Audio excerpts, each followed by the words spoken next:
Buenos días a todos. Segundo panel, el de flexibilidad en estrategias futuras para la flexibilización del sector energético. Ahora contamos con la participación de Lucas Marra de Viana del Fraunhofer Institute, con León Hub de la empresa Felas y con Luis Alberto Rojo de la empresa SIC. Tengo que pedir disculpas en nombre del ponente que venía del IDAE, pero por otros motivos no ha podido venir. Entonces, agradezco la oportunidad que me dan de suplirle y de poder contar un poco lo que es flexibilidad y flexibilización desde un punto de vista más científico. Yo soy Juan Manuel Pérez, soy el responsable del área de almacenamiento de energía eléctrica dentro del CIAE, del Centro Ibérico de Investigación en Almacenamiento de Energía. Nosotros somos un centro que estamos en Cáceres, cerca de Portugal. Todos los que no sepan un poco de España, es la ciudad del Juego de Tronos. Nosotros nos dividimos en tres áreas. Nosotros trabajamos desde un punto de vista científico en almacenamiento de energía eléctrica, almacenamiento de energía térmica e hidrógeno y Power to X.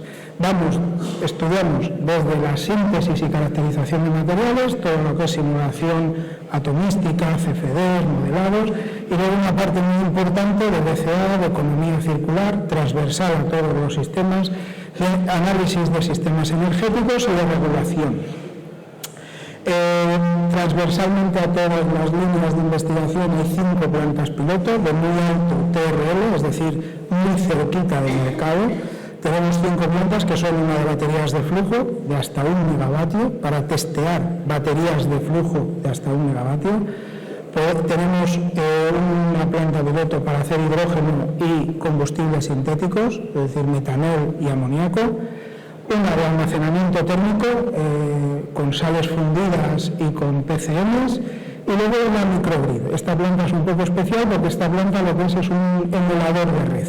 Nosotros podemos emular cualquier condición de red acoplándola a cualquier sistema de almacenamiento de energía hasta 2 megavatios. Actualmente nosotros estamos ahora mismo en la Universidad de Extremadura mientras nos construyen estos 3 edificios. Estos 3 edificios empezarán a estar disponibles en abril-mayo del año que viene, pero nosotros ya estamos trabajando en los laboratorios de la universidad. Actualmente somos más de 95 personas de más de 20 nacionalidades y estamos plenamente operativos. Tenemos ya proyectos europeos, nacionales, regionales. Nosotros trabajamos de 3 maneras: como socios en proyectos europeos, como socios en proyectos nacionales o regionales, o directamente con empresas. Hay una empresa, como nos está pasando, que tiene una necesidad. Tiene una necesidad de, por ejemplo, testear su sistema de almacenamiento que ha comprado en China y que quiere probarlo. Pues nosotros lo podemos probar en esta microgrid o en cualquier otra instalación. Yo voy a hablar un poco de lo que es la flexibilización del sistema energético. Es decir, todo el mundo habla de la flexibilización y se refiere a la demanda, a la producción, a las instalaciones, pero al final tenemos un problema, y es que podemos flexibilizar mucho lo que es el uso del sistema energético, pero necesitamos flexibilizar también los materiales y las tecnologías. A día de hoy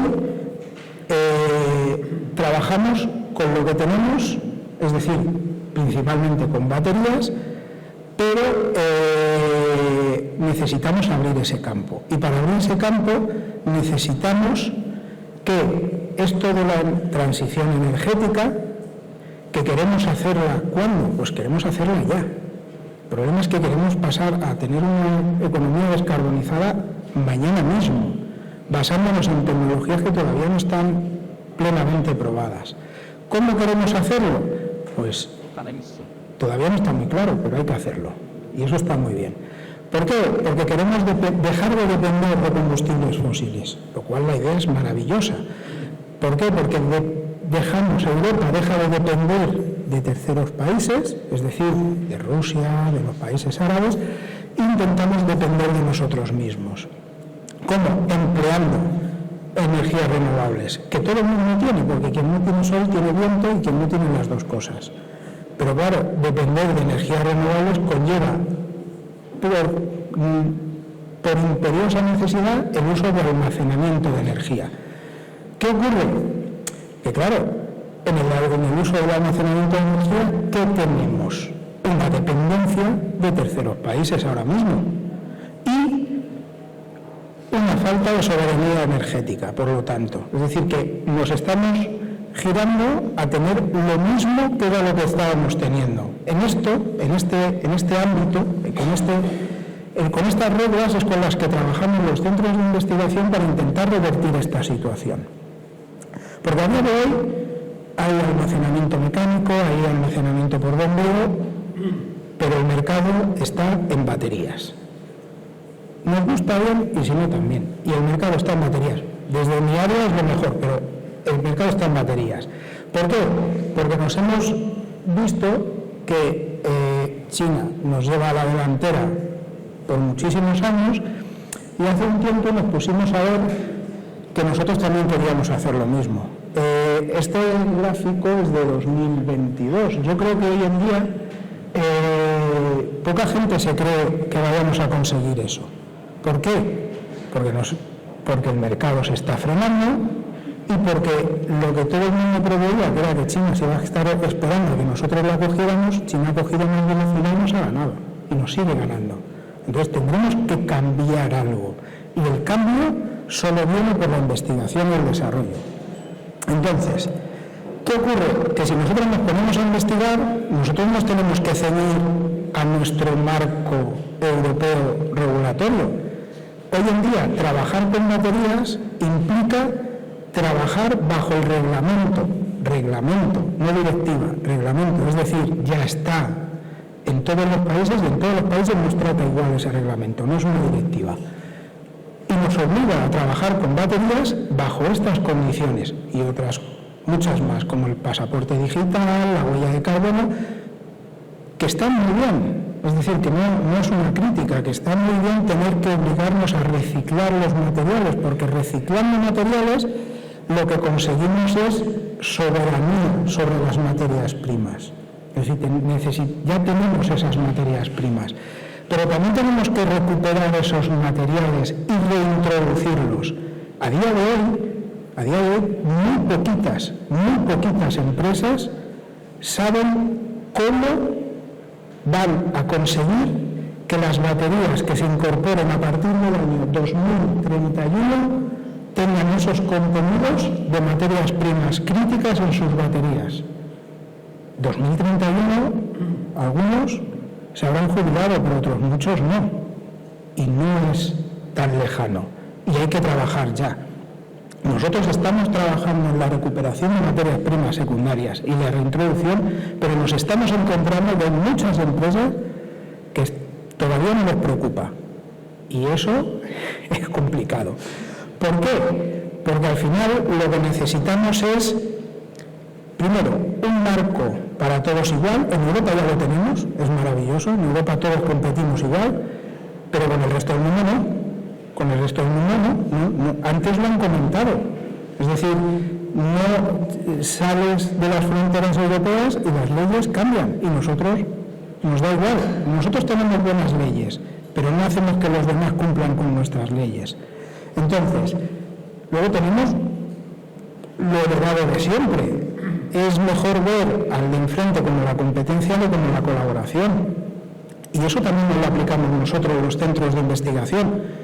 En nuestro caso, nosotros colaboramos con todos los centros de investigación, no vemos competencia en ellos, aunque trabajemos en las mismas áreas, siempre se ve colaboración, nosotros trabajamos con todos los centros, pero hay muchas empresas que todavía ven al de enfrente como el enemigo y no como el aliado, y eso es un problema muy grande. Y luego necesitamos un marco de trabajo europeo y un marco de venta europeo. Muchas veces se ve esas reticencias que hay de es que este producto viene de no sé dónde, no, es que a lo mejor tiene que venir de ahí porque es el mejor sitio. Es decir, no hay que ponerle fronteras dentro de Europa. Y luego, por supuesto, necesitamos la investigación y el desarrollo. Toda la cadena de valor del almacenamiento no se mueve si no hay investigación y desarrollo. Entonces, en este punto, me permito presentarles a los que no conocen una foto muy rápida y muy breve del ecosistema español que hay en almacenamiento de energía. Muy rápido, hay más centros.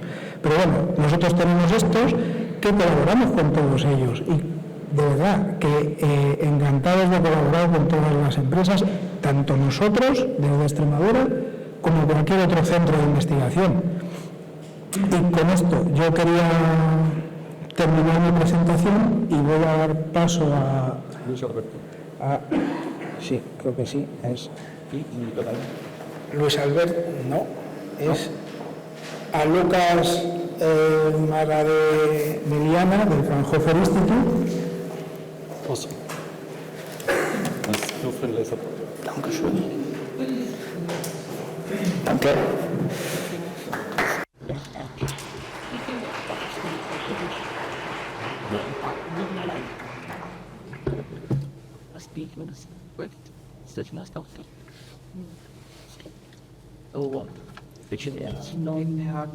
Señoras y señores, buenos días.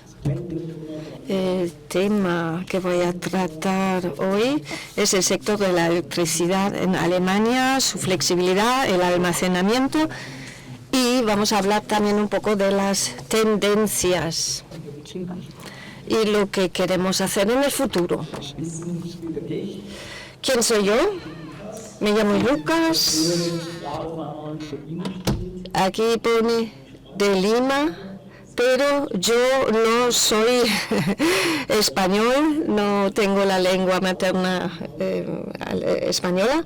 Y bueno, pues he estudiado mecatrónica, mecánica, ingeniería mecánica, robótica y sistemas de control son mis especialidades y tengo mucha experiencia con sistemas de control de automación, microredes, DC y carga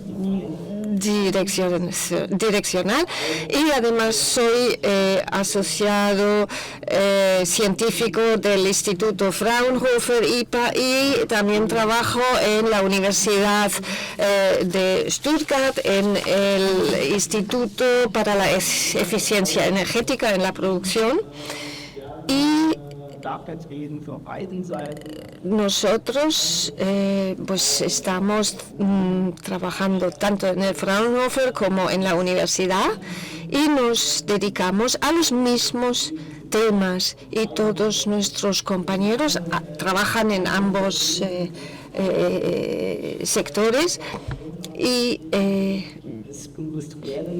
yo trabajo sobre todo en el tema de microredes industriales y almacenamiento, y ahí tenemos también el análisis de datos energéticos y tenemos muchos temas relacionados con la energía.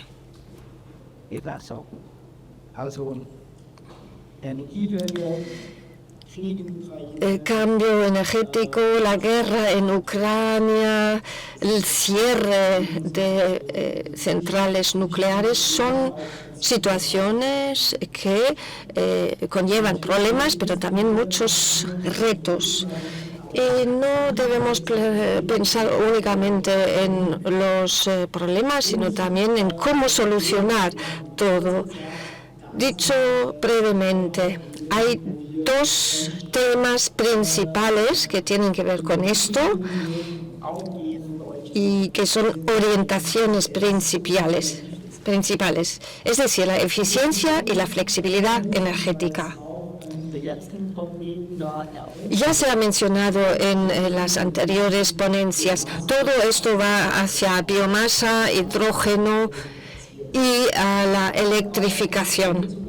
para hacer todo esto más eficiente, tenemos que ser activos a nivel regional y local. Y ahí tienen un papel destacado las fuentes renovables de energía. Sabemos que los precios de electricidad en Alemania siempre han sido altos y han crecido más en los últimos tiempos. Ahí ven los datos de 2021 a 2023. Los precios medios han crecido muchísimo y a la vez vemos pues nuestra gran flexibilidad y oscilación de los precios. La flexibilidad energética es la respuesta, pero eso requiere a la vez la utilización de sistemas de almacenamiento energético. Para ser flexibles y para controlar esas necesidades flexibles, pues necesitamos los sistemas de almacenamiento. Esta estructura del sector energético, del sector de electricidad, es top-down, es de arriba hacia abajo, desde la generación, pasando por la distribución hasta la demanda. Últimamente, pues ha cambiado algo.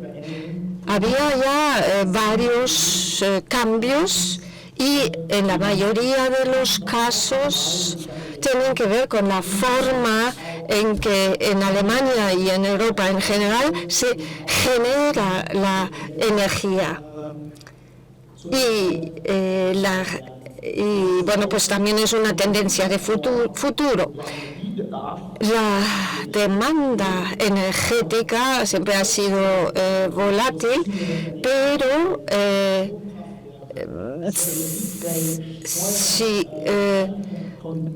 cuando podíamos controlar esas fuentes de energía, es decir, fósiles y nucleares, pues todo estaba bien, pero ahora estamos con otro tipo de fuentes energéticas, es decir, las renovables sobre todo, y nos tenemos que adaptar. También es importante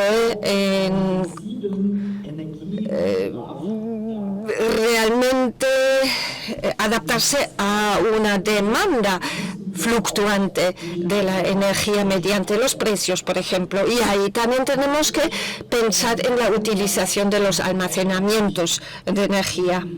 Pero el almacenamiento no es la solución única. Tenemos otras condiciones marco, por ejemplo, la digitalización, el intercambio de información, todo esto es muy importante también. Y ahí la industria 5.0 tiene un papel relevante y hay que comunicar, hay que intercambiar datos.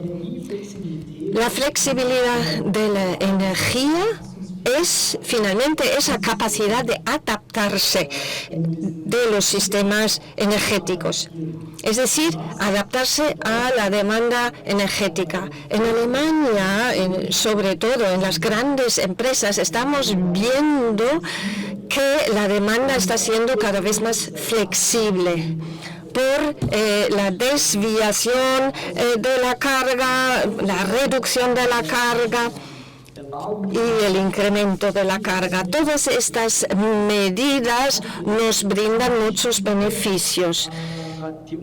Y no son solamente las empresas que aprovechan esto, sino también los gestores de redes y los consumidores finales. La flexibilidad energética es un tema bastante general, pero en las empresas y sobre todo en la industria tenemos la necesidad de disponer de una red estable y de un suministro estable de energía. Y ahí la flexibilidad de la energía y el uso de los sistemas de almacenamiento tienen un papel destacado. Hay que hacer una gestión dinámica, Pero incluso en el sistema de almacenamiento residencial esto tiene un papel importante. Todos estos factores influyen en todos los actores que he mencionado antes, consumidores finales, empresas, gestores de red, todos los que están implicados. Y todos pueden beneficiarse de la flexibilidad de la energía. Como he dicho, las empresas ya se aprovechan de soluciones de almacenamiento energético.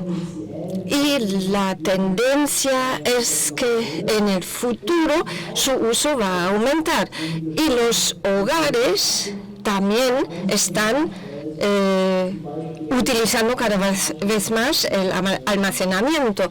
Lo vemos en este gráfico. Ahí tenemos la distribución y la capacidad de almacenamiento de batería que ha aumentado exponencialmente en Alemania. Y también el autoconsumo. Pero desde el punto de vista de la red no tiene tanta influencia y no tantos beneficios. Aunque sí tenemos que ir en esta dirección para que toda esta capacidad se utilice también para una mayor estabilización de las redes. También se utilizan ya grandes almacenes, los ESS, y son realmente también boosters de red.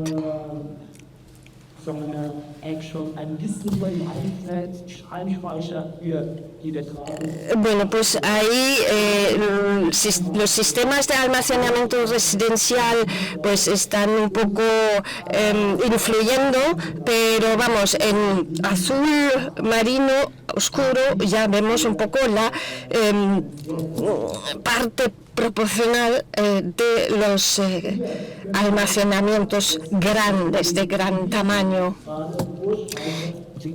Y aquí vemos la importancia de los sistemas grandes de almacenamiento en Alemania. En 2023 hemos tenido más o menos 1,4 gigavatios hora de capacidad y en 2026 ya vemos que esa capacidad se ha quintuplicado. Se habrá quintuplicado, es decir, es un crecimiento previsto o planificado. Y es imprescindible que el número de los sistemas de almacenamiento residencial aumente. Y tengo que insistir en ello. Pero no tenemos que tener en cuenta únicamente el autoconsumo, sino que tenemos que fomentar la capacidad del sistema de almacenamiento residencial en Alemania. Para terminar, algunas tendencias en el sector energético, en el sector eléctrico. Ya hemos visto que esta estructura de arriba hacia abajo de la red pues es una estructura obsoleta y vamos caminando hacia una descentralización. Y las microredes desempeñan un papel muy importante, sobre todo en la industria. Sobre todo las microredes de DC. De corriente continua, porque podemos luego conectarlas con plantas de fotovoltaica, por ejemplo, y también podemos utilizar la energía de frenado y obviamente también el autoconsumo de diferentes fuentes energéticas. Y yo creo que lo más importante es al final una gestión inteligente del conjunto. Desde el punto de las redes de distribución es muy difícil actuar con todos, pero a un nivel más bajo, a nivel de una micro red, por ejemplo, podemos gestionar mejor, podemos controlar mejor y podemos fijar mejor los objetivos. Entonces esa inteligencia sería una gran ventaja. Sin embargo, podemos también con una micro red bidireccional de corriente continua.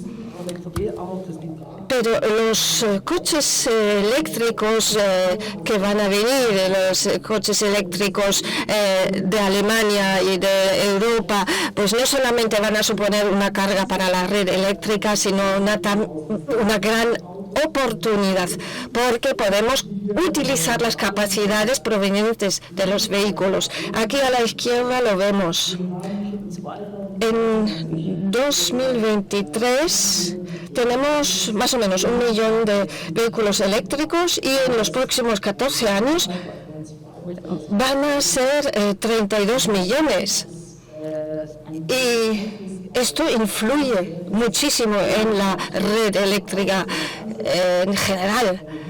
Y a ello se añade toda esta capacidad energética. A la derecha en el gráfico ven 2030, según los pronósticos, la situación, vemos que la capacidad de estos vehículos eléctricos bidireccionales, la importancia que van a tener.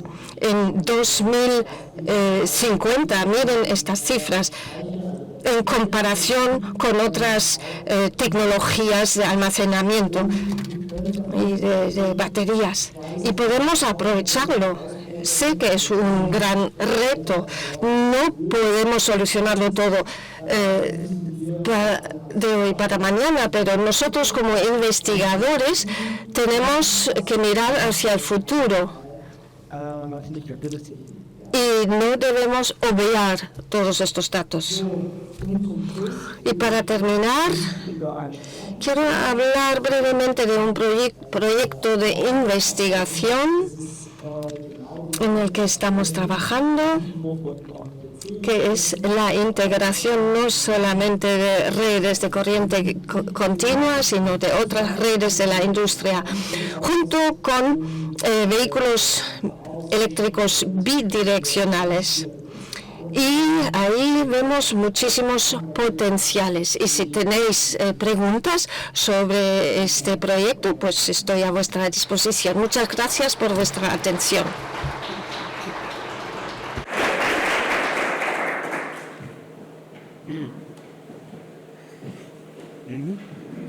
Muchas gracias, Lucas.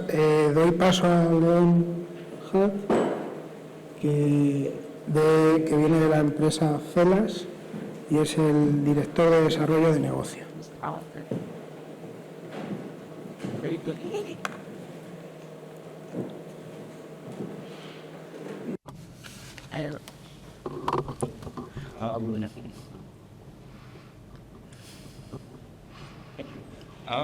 Well, thank you first of all for the invitation to this conference, and thank you for really a strong participation of things during your translation. I will talk in German now.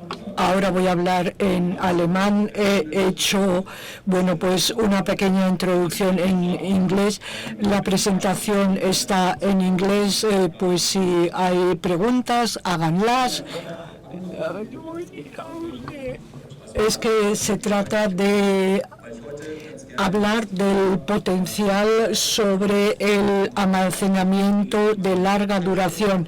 Al igual que los antecesores en el uso de la palabra, se trata de conseguir un almacenamiento en el sentido de que las energías renovables pues contribuyan a un business case.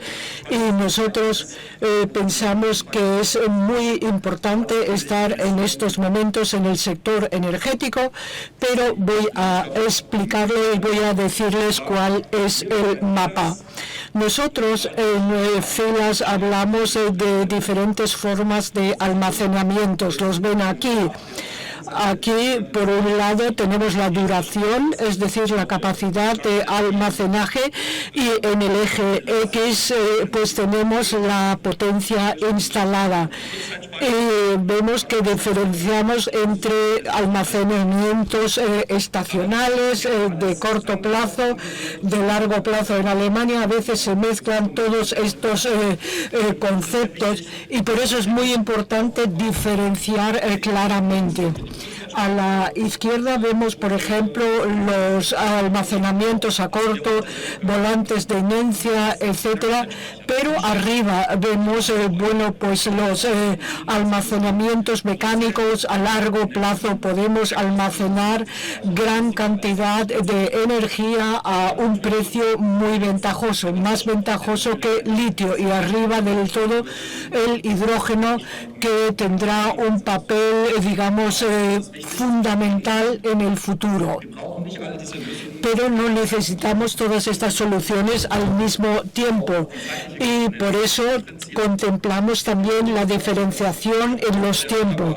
La ampliación de las energías renovables supone reducción de las centrales que utilizan combustibles fósiles, y ahí hace falta otro tipo de flexibilidad. En Alemania, tenemos más de un 50% de crecimiento en las energías renovables, y ahora, entra en vigor el almacenamiento. Los almacenamientos a corto plazo permiten rellenar también la potencia primaria y secundaria. Pero ¿cuál es el siguiente paso que tenemos que decir? Los almacenamientos de iones de litio son como el corredor que lanza el último esfuerzo, pero nos hace falta un corredor de maratón. Y ahora precisamente se inicia una nueva tendencia en la que me gustaría incidir a continuación. Ahí vemos una gráfica que ya hemos visto a lo largo de la mañana. El almacenamiento está comenzando. Ahora se producirá la gran expansión con esta segunda fase de la transición energética. Y eso nos plantea la siguiente pregunta. Nosotros sabemos que nos hacen falta estos almacenamientos. Hace 20 o 25 años ya se decía que los almacenamientos serían la solución. Pero ¿por qué no ocurre? ¿Por qué todavía no se ha convertido en lo que llamamos business case? ¿Y por qué no se construyen estos almacenamientos de larga duración? Nosotros pensamos que lo fundamental es la co-location, el co-emplazamiento. A lo largo de los próximos años va a haber problemas para crear nuevas instalaciones, porque las redes también están llenas y no crecen como necesitaríamos. Y por supuesto hay restricciones técnicas, hay un cuello de botella, y la energía que se produce ya no se puede integrar en la red y se pierde. Y también tenemos la llamada canibalización. Y por la canibalización hace que se reduzcan, los rendimientos que se obtienen, se reduce, la remuneración. Y esto es lo que vemos aquí, los pronósticos. Los rendimientos de los parques eólicos se reducirán a lo largo de los próximos años. Y aquí, hay que ampliar el almacenamiento. Y la solución, quien lo hubiese pensado, está en almacenar.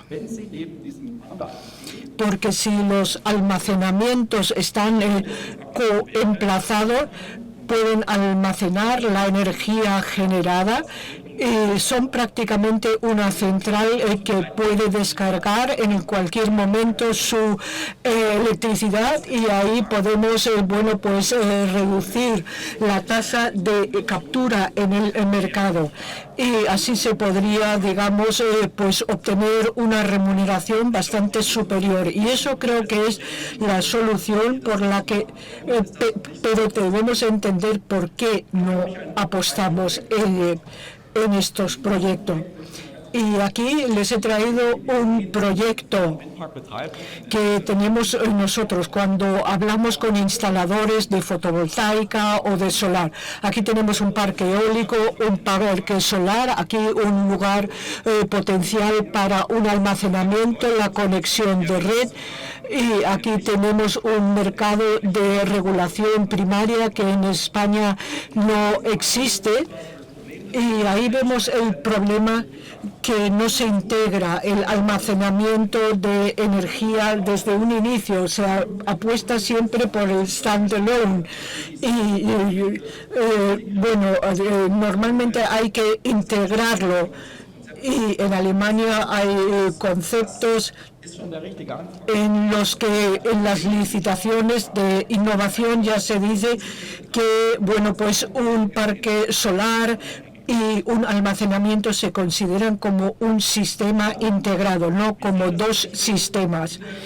Y luego hay muchos desarrolladores que infravaloran el sistema del cuello de botella de la red. En Alemania es un tema muy especial. En Alemania las regulaciones son diferentes. En Alemania se recibe una remuneración. En España no es así, y ahí existe un gran incentivo para que se almacene la cantidad. Y hay muchos proyectos que se optimizan en función del dinero que se pueda obtener en el mercado. Y ahí necesitamos apostar por la colocación.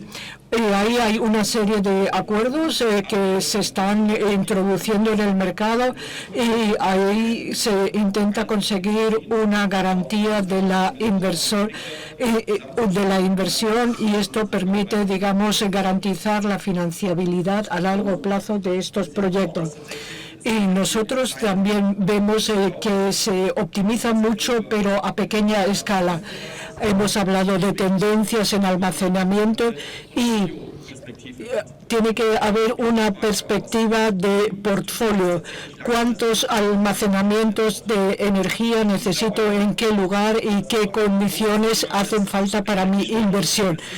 Un almacenamiento de energía es una seguridad para una empresa industrial, pero también para el operador de un parque eólico, pero normalmente solo se considera como inversión. A largo plazo tiene mucho más valor que un parque eólico que esté solo. Esta es la teoría. Y ahora la parte de publicidad. Como FELAS hemos desarrollado un software que pretende justo lo que acabo de explicar. Hacer una valoración de integración de parques eólicos y parques solares, y ahí se trata, de hacer un análisis efectivo. Hay un software que les puedo enseñar para que puedan tomar ustedes una decisión óptima en un campo de posibilidades muy, digamos, amplio. Muchísimas gracias.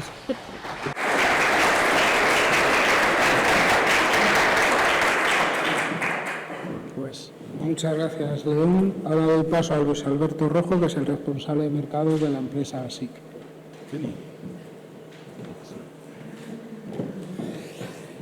Buenos días a todos, gracias por la invitación a la Cámara de Comercio. Mi nombre es Luis Alberto Rojo, soy responsable de la parte de analizadores de gases y medida de caudal en SIC. Y yo soy un poco el intruso en la presentación, pero cuando hablábamos con Irene de qué es lo que SIC podía ofrecer en este mundo de la energía, en este mundo de la sostenibilidad y descarbonización, pues llegamos a la conclusión de que sí que tenemos algo que decir en este sentido. Tal como pone nuestra visión de las empresas más limpias, vamos orientados a una sostenibilidad mayor, a una digitalización y a una descarbonización, y sí quiere estar presente en ayudando a sus clientes a conseguirlo.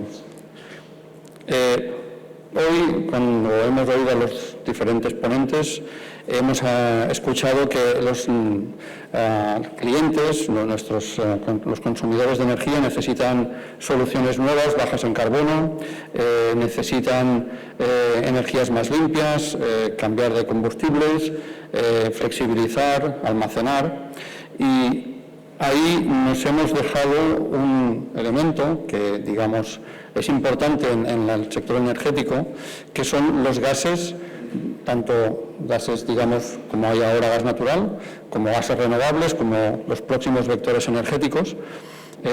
Estamos hablando de gas natural, de biogás, de hidrógeno, de CO2, de amoníaco. Y lo que nosotros decimos es que si quieres optimizar, si quieres almacenar, si quieres comprar y vender, lo vas a tener que medir. Y para eso sí tienen en el mercado soluciones de medida disponibles para medir gases en diferentes circunstancias de alto valor añadido, que es un poco lo que os quiero presentar en esta presentación. A modo de resumen y genérico, lo que SIC pone en el mercado, digamos que afecta a toda la cadena de valor, tanto de la producción, del transporte y el consumo digamos, de energía, hablando siempre energía desde el punto de vista gasístico. Y también tenemos una parte de productos que están orientadas digamos, a la movilidad. Aquí nosotros, como veis en esta imagen, que es un poco pequeñita, tenemos diferentes tipos digamos, de soluciones, tanto para medir caudal como para medir concentración de gases. Ahora, en las siguientes slides, lo desarrollaré un poquito más. En cuanto a lo que llamamos aquí abajo soluciones de sistema, simplemente se trataría de que en el momento en que juntamos varios equipos con una cierta inteligencia por medio en un skip o en un contenedor para medir, pues con eso, digamos, podemos dar un sistema de medida. Y, por supuesto, siempre acompañado de un servicio y una digitalización que hoy en día son imprescindibles. A día de hoy, SIC, que es una empresa alemana de más de 80 años de antigüedad, tenemos más de 75.000 instalaciones funcionando en el mundo en cuanto a medida de concentración de gas o partículas. Esto sería uno de los negocios, pero el que más directamente incide en digamos, el sector energético es el que tiene que ver con la medida de caudal de gas natural, como os decía, de biogás, de hidrógeno, de CO2, y aquí a día de hoy tenemos 43.000 instalaciones. Veis que es una diferencia importante entre la slide anterior, que eran 73.000, 75.000, y aquí son 43.000. Este es un negocio que empezó un poco más tarde, simplemente eso. ¿Y qué aspecto tienen estos elementos de estos equipos para medir caudal de gas? Pues básicamente son estos cuatro conceptos que veis aquí. El que hay más a la derecha, que es como de color naranja, está orientado a medir las emisiones de gas, es decir, cuando una planta produce energía, probablemente si quema algún gas por la chimenea va a salir algún tipo de contaminación y hay que medirlo.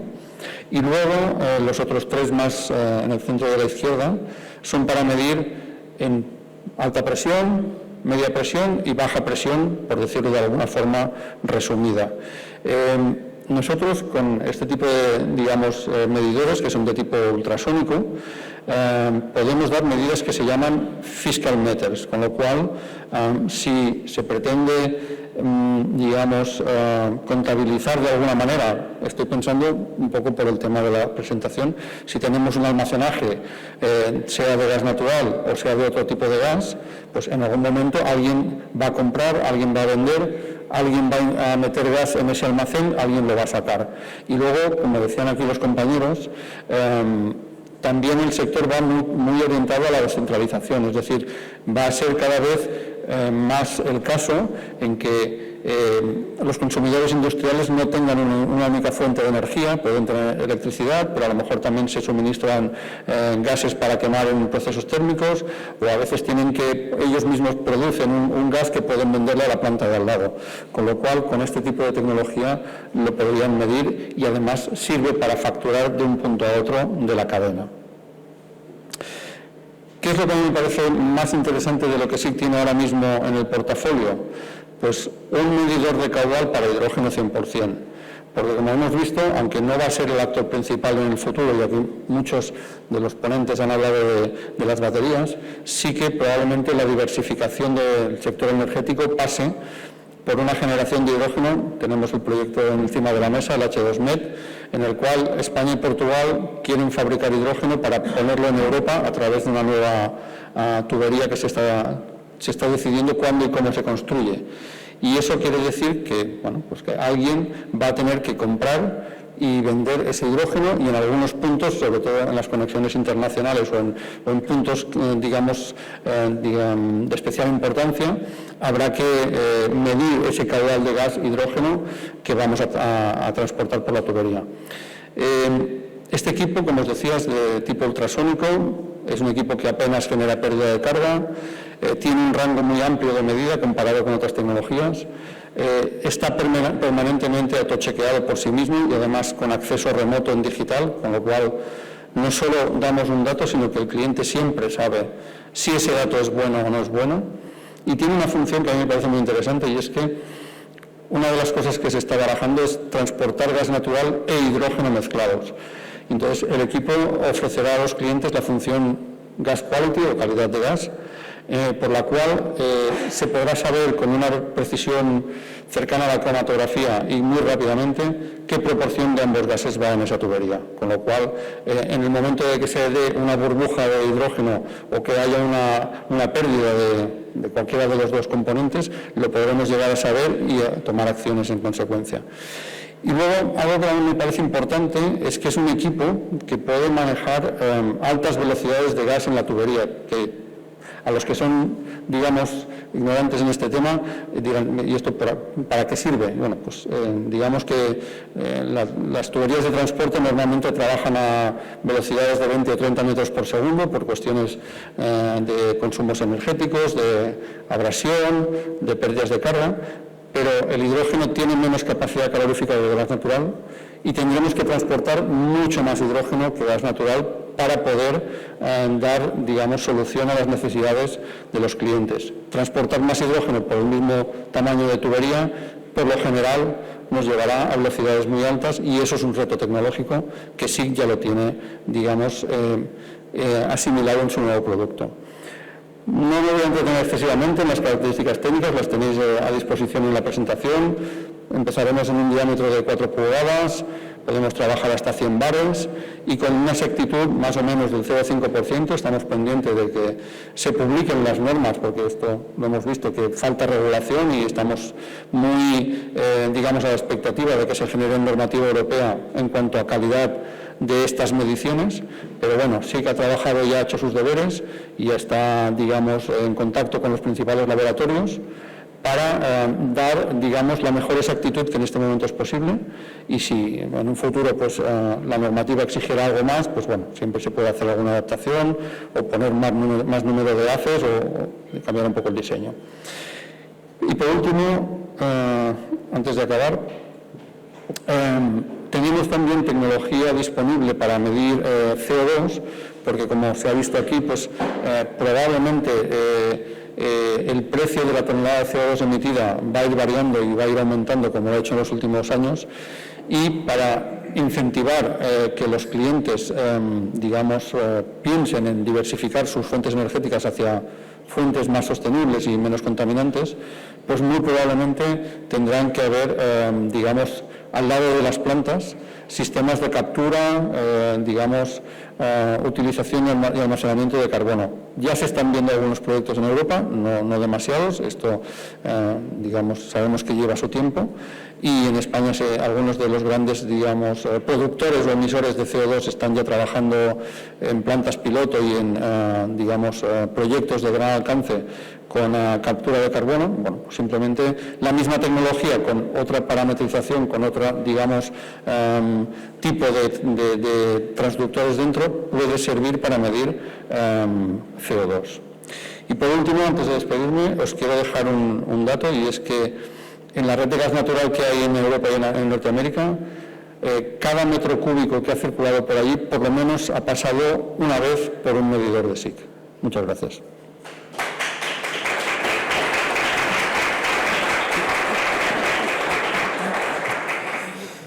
Pues muchas gracias, Luis. Abrimos ahora el turno de preguntas. Bueno, me gustaría comenzar agradeciendo las presentaciones, han sido muy interesantes, y sí que quisiera empezar aprovechando y preguntando ¿cómo veis que estas tecnologías de las que habéis estado hablando, tanto el Vehicle to Grid, Long Term y gases, contribuyen a esa flexibilización? Y sobre todo, ¿cómo creéis que deberían de desarrollarse en caso de que todavía necesiten un poco de desarrollo? Es decir, ¿qué podrían aportar más a esa flexibilización? Si quieres empiezo yo. ¿Mismo? Sí. Bueno, como yo soy el último ponente, un poco sí que nos da la sensación de que, los clientes finales están mirando diferentes opciones, pueden ser baterías o pueden ser otros sistemas o puede ser el uso de gases renovables, pero como decía antes cuando me han hecho la entrevista aquí, vemos que en otros países fuera de España esto se está apoyando económicamente, se están dando subsidios. En Francia, por ejemplo, el biogás está, remunerado más alto que el gas natural comparativamente, o le ponen menos impuestos, no sé cómo exactamente lo habrán hecho esto, pero el caso es que sin el apoyo económico directo, pues estas cosas va a ser difícil que salgan adelante. León, Luca. Sí, yo también quisiera contestar.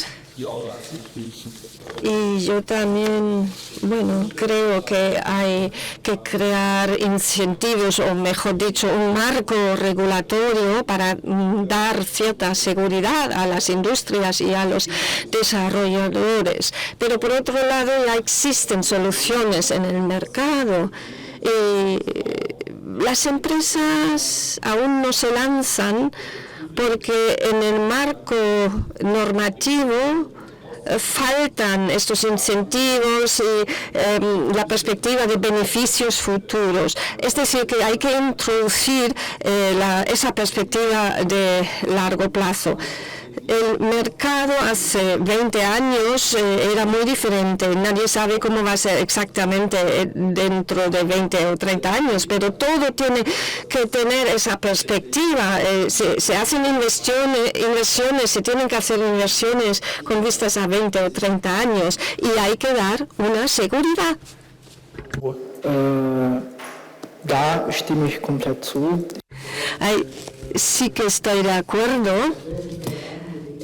Las condiciones marco normativas son muy importantes en el sector eléctrico y vemos que hay muchas capacidades de almacenamiento y no las aprovechamos tal como podríamos hacerlo.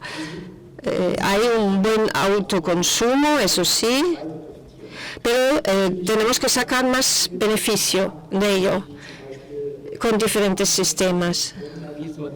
También se puede regular con los precios de la electricidad o la remuneración para las redes. Todo esto son puntos débiles todavía. Habéis comentado la parte de remuneración, de ayuda a las tecnologías. Además de esa remuneración que es necesaria para cualquier impulso, desde el punto de vista legislativo, ¿echáis en falta más marco regulatorio? ¿Echáis de sobra ese marco regulatorio? ¿Pensáis que está bien hecho? ¿Pensáis que favorece la introducción de todos estos sistemas de almacenamiento para que contribuyan a la flexibilización? ¿Hay que tirarlo abajo el marco regulatorio y poner uno nuevo? ¿Cuál es vuestra opinión? Also, ich sage gerne dazu. Bueno, no puedo, digamos, contestar mejor que el primer panel que se ha referido a los aspectos regulatorios. España en este ámbito ha llegado más lejos que Alemania en cuanto a estrategia de almacenamiento de energía. Es una estrategia, bueno, pues objetivos claros. Es decir, en Alemania, bueno, en España, por ejemplo, solo se consigue ganar una subvención si hay al mismo tiempo un parque eólico y un almacenamiento. Y ahí creo que se puede hacer más en Alemania para crear, bueno, la seguridad en la inversión. Hay primeros pasos. El mercado de capacidad también ha avanzado más en España que en otros países europeos, es decir, que son los mecanismos adecuados para garantizar la flexibilidad en un sistema.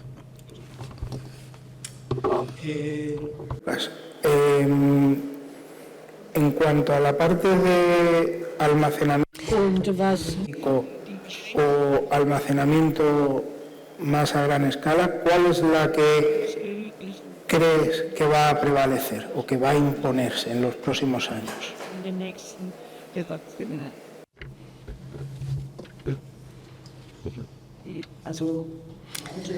Bueno, desde mi punto de vista, ambas soluciones desempeñan un papel importante en el sector energético. Los almacenamientos domésticos son muy buenos para el autoconsumo y hay un crecimiento, pero también los almacenamientos grandes son importantes para la estabilización de la red de las ubicaciones industriales. Y en Alemania, desde luego, las dos formas van a tener éxito en Alemania.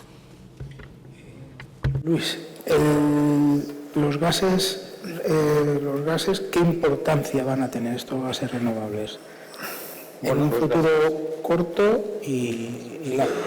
¿Perdón? En un corto plazo y en un largo plazo. En un corto plazo deberíamos, si yo fuera quien tomara esa decisión, digamos, potenciar mucho más el biogás, el biometano, que digamos ya lo tienes ahí, simplemente hay que vehicularlo y meterlo en la red.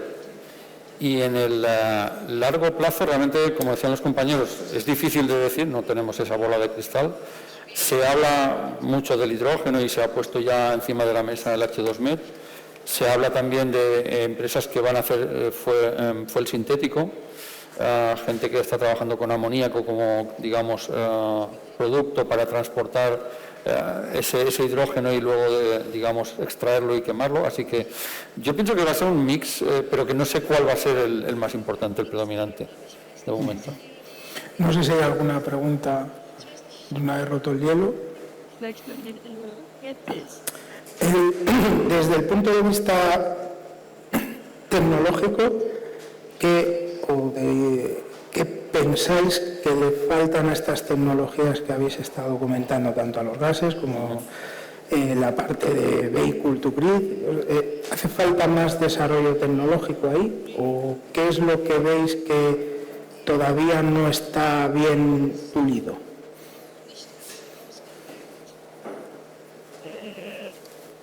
Ich kann gerne anfangen.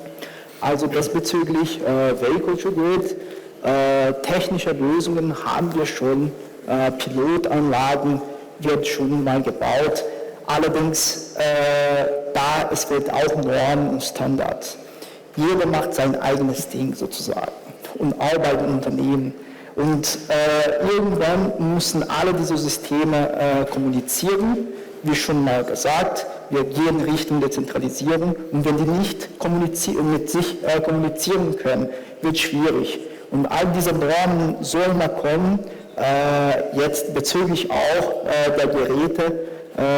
Und das ist auf jeden Fall aus einer technologischen Sicht noch eine Herausforderung. Ich würde da tatsächlich widersprechen, um das ein bisschen spannender zu machen, dieses Panel. Bueno, yo estaría en desacuerdo. Bueno, pues técnicamente está todo preparado para implementarlo. Todo se puede implementar. Los mayores retos que nosotros vemos es la aceptación social, reeducar en las industrias, reformar, digamos, a las ideas, pero técnicamente, lo vuelvo a repetir, todo es factible. Y luego planificación a largo plazo. Esto es otro tema importante.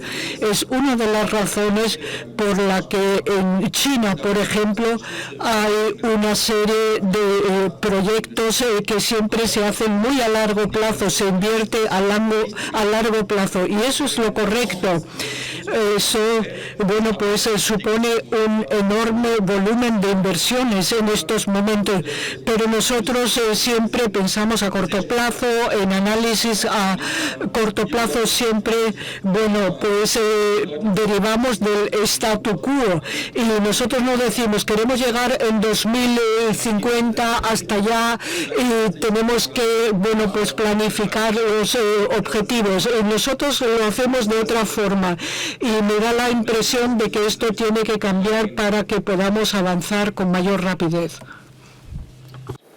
Pues simplemente por aportarle el punto de vista del tema de los gases, yo creo que el problema del biogás hoy en día es logístico, básicamente, es decir, hay en España muchas explotaciones pequeñas que deberían agruparse para poder digamos, construir una instalación que pueda inyectar su biogás en la red. No, eso un pequeño ganadero, una pequeña granja con unas pocas vacas no lo podrá hacer.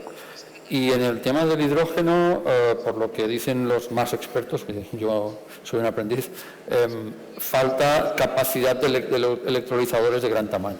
Es decir, a partir de, creo que son 100 megavatios, todavía no hay solución. Y las empresas que los comercializan pues están trabajando a marchas forzadas para conseguir electrolizadores grandes.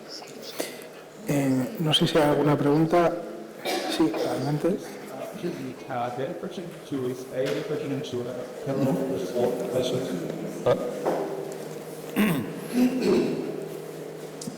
Hello, Rafael Solis from EDP. We are the fourth wind energy supplier producer globally.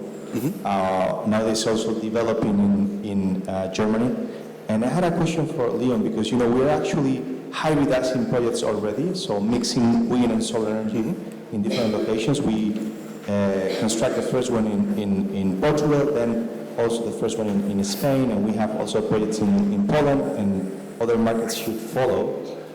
So my question would be just to fully understand what is the competitive advantage that you offer to the companies using your software? So basically it's taking advantage of or maximizing the connection point, or what is exactly the competitive advantages that you are proposing to the producers? Thank you. Okay. First of all, thank you for the question. Well, we see that, oder auf Deutsch, dann wird es übersetzt. Ich hoffe, das ist in Ordnung. Bueno, voy a hablar en alemán. grundsätzliche Theorie mit der La teoría con el software es que cada vez habrá que implementar más proyectos con la misma gente, hay escasez de expertos y la complejidad de los proyectos aumentará porque hay cada vez más tecnologías en el mercado que se pueden adquirir y lo que nosotros vemos que hay herramientas de Excel que funcionan para proyectos más sencillos, pero si hay que hacer proyectos escalables y planificarlos con rapidez, no está ahí el software necesario. Nosotros tenemos una capacidad, de cálculo de datos muy elevada, podemos analizar todos los datos y decir esta es la solución óptima en este tipo de escenarios de mercado. Y si alguien piensa que tiene una mejor que tiene una solución mejor, no lo sé, pero nosotros tenemos ahí una palanca para mover el mercado. No sé si hay alguna pregunta más. Ahí, por favor. Espera un... Hola, sí, soy Andreu de Samsung y yo quería saber algo sobre aire líquido, los proyectos de aire líquido. Entonces he visto que sí que tiene Celas tiene un equipo que se llama Aurora. Si lo han integrado, si tiene algún proyecto ya activo. Repite la pregunta que me parece que no tan...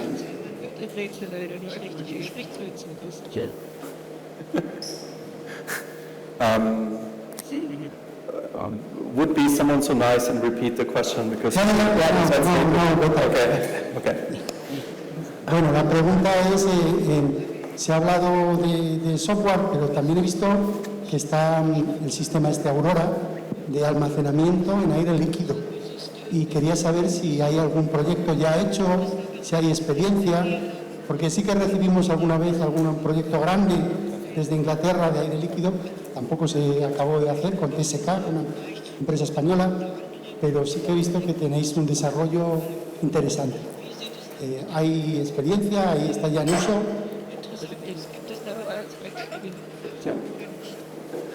Okay. Vielen Dank. Muchas gracias por esta pregunta. La empresa Celas tiene dos ámbitos. Nosotros desarrollamos hardware, desarrollamos un almacenamiento a largo plazo y estamos todavía en fase de desarrollo y el año próximo vamos a crear una instalación de 8 megavatios que seguirá este principio. Es un proyecto de hydropower en Gran Bretaña que se está implementando en Escocia con almacenar energía eólica. Nos hacen falta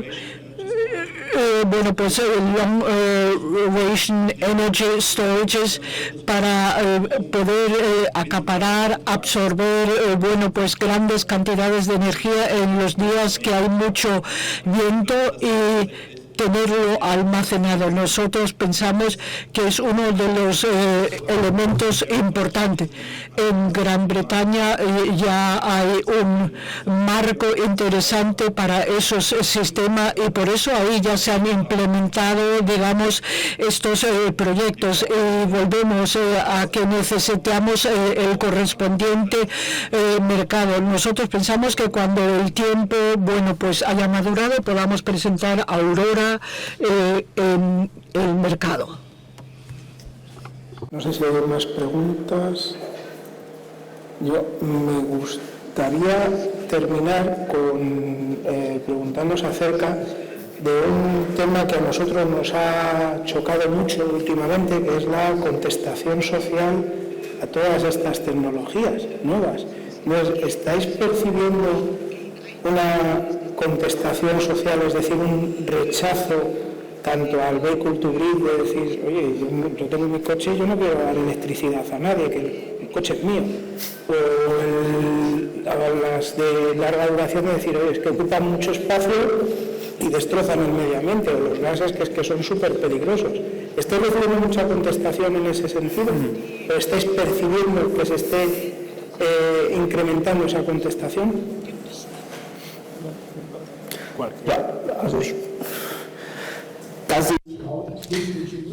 Bueno, yo también veo esto, desde luego.